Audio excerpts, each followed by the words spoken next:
Hi, for those who don't know me, I'm Nadine. I'm one of the leaders from Wild and Free.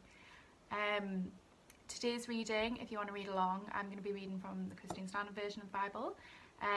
But if you want to find it in your own Bibles, is Luke chapter 7, verses 11 to 17. Afterward, he was on his way to a town called Nain. His disciples and a large crowd were travelling with him. Just as he neared the gate of the town, a dead man was being carried out. He was his mother's only son, and she was a widow. A large crowd from the city was also with her. When the Lord saw her, he had compassion on her and said, "Don't weep." Then he came up and touched the open coffin, and the pallbearers stopped. And he said, "Young man, I tell you, get up." The dead man sat up and began to speak, and Jesus gave him to his mother. Then fear came over everyone, and they glorified God, saying, "A great prophet has risen among us, and God has visited his people." This report about him went through Judea and all the vicinity.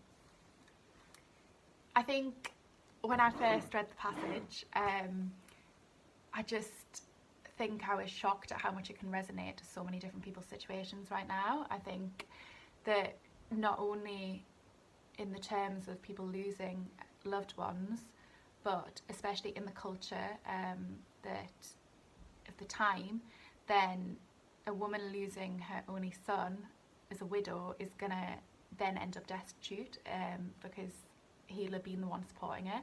And I think that at the minute, so many of us find ourselves in the strange position of finding ourselves having financial struggles at the same time as losing loved ones, and just feeling that overall sense of grief on so many different levels.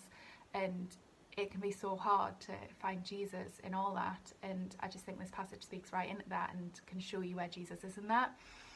I think the fact it says it's moved with compassion, I've heard compassion described as your pain in my heart, and I think that that's so comforting to know that when we're in the depths of despair, no matter how hard our grief is, then our pain is like Jesus feels that, and he experiences that too.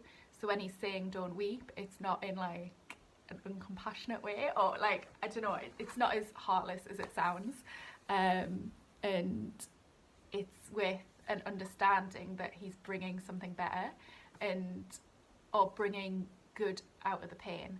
I had a online group this week that we were looking at part of Romans, but in it was talking about God bringing good from bad. And I think although this is a physical example of when Jesus was there, then that still happens today. And although it may not be in the same physical sense, then God can still bring good from bad situations, and it never feels like it at the time.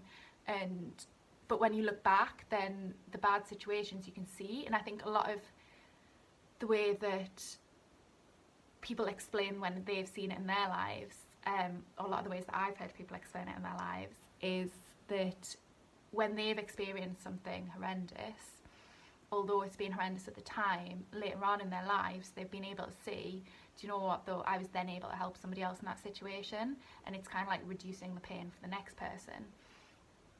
And although that doesn't help the pain at the time, you can see hope in the future for people who experience that pain.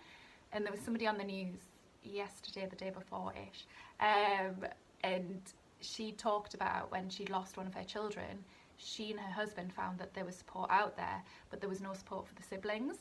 So she'd set up a charity in memory of her little girl, and that charity now supports siblings who've the siblings of those who've died.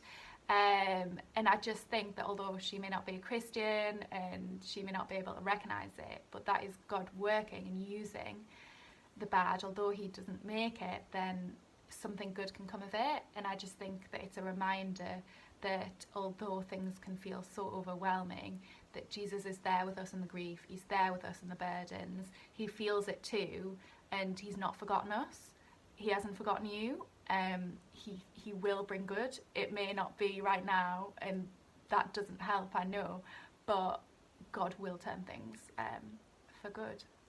So I just want to end on a prayer. God, thank you that you sent Jesus, and thank you for all the work that you're doing in our lives right now. Please come and be with us and comfort all those who are mourning and all those who are struggling, especially financially. We thank you that you're there when we're struggling, that you haven't forgotten us, that you are feeling our grief and our pain too, and that we know that you can and you will help us. Thank you for always being there to support us in the hard times. Amen.